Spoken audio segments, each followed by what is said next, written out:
এখানে টেবিল আছে, যে টেবিলের মধ্যে নেম, অ্যাড্রেস, ডিপার্টমেন্ট এবং স্যালারি দেওয়া আছে। নিচে একটি ফিল্ড তৈরি করা আছে, যে ফিল্ডের মধ্যে ওনারটি এমপ্লয়ি যদি স্যালারি আমি জানতে চাই, তাহলে সেই ফিল্ডের মধ্যে তার নাম যদি আমি লিখি, এখানে সাপোজ ধরো রাজ লিখলাম, লেখার সঙ্গে সঙ্গে ট্যাব প্রেস করার সঙ্গে সঙ্গে দেখো এই রাজের স্যালারি কত সেটা এখানে শো করছে। তো এটা করবে কিভাবে? এটি করার জন্য দেখো স্যালারি নিচে যে ফিল্ড আছে সেই ফিল্ডটা সিলেক্ট করবে, সিলেক্ট করার পর এখানে একটি ফর্মুলা পুট করবে, এখানে লিখবে ভি লুকআপ। ভি লুকআপ লেখার পর এখানে দেখো লুকআপ ভ্যালু কি আছে, যে ফিল্ডের মধ্যে আমি নামটা লিখবো সেই ফিল্ডের নাম লেখার সঙ্গে সঙ্গে পাশে স্যালারিটা শো করবে, সেটা সিলেক্ট করবে, অর্থাৎ নেমের ফিল্ডটা সিলেক্ট করবে, এরপর কমা দেবে।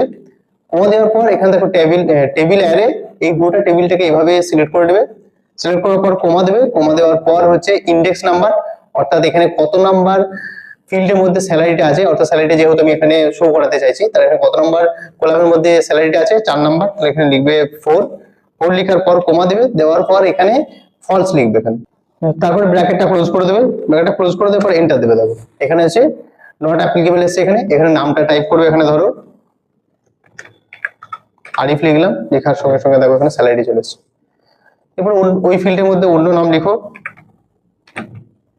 রানা লিখলাম, দেখো তার যে স্যালারি সেই স্যালারিটা এখানে শো করছে, এখানে যে টাইপ করা স্যালারিটি আছে সেই স্যালারিটা এখানে শো করছে। বুঝতে পেরেছো?